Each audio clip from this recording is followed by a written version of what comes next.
Un SUV premium au prix des voitures électriques généralistes, c'est la promesse de Volvo avec son nouveau EX30. Le EX30, c'est ce petit SUV compact 4,23 mètres de long qui vient se positionner sous le X90, la référence absolue de Volvo sur cette nouvelle génération de voitures. Concrètement, on retrouve l'affiliation immédiatement au premier coup d'œil. On a les trois éléments qui sautent aux yeux, la calandre pleine avec la signature Volvo, le logo. À l'arrière, les LED répartis en deux parties, la signature LED en deux parties sur l'arrière du véhicule.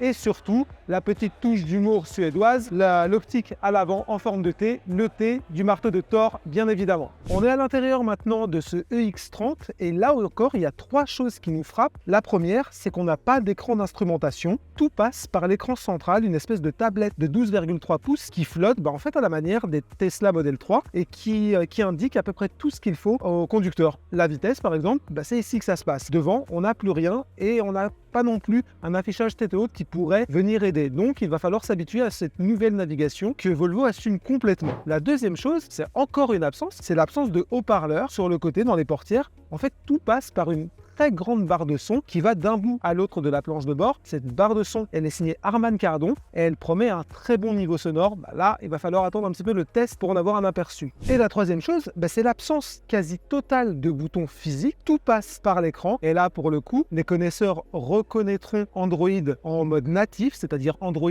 Automotive et non Android Auto. C'est normal, c'est un partenariat maintenant de longue date entre Volvo et Google et ça permet en fait de retrouver sur l'écran central un petit aperçu de son smartphone Android.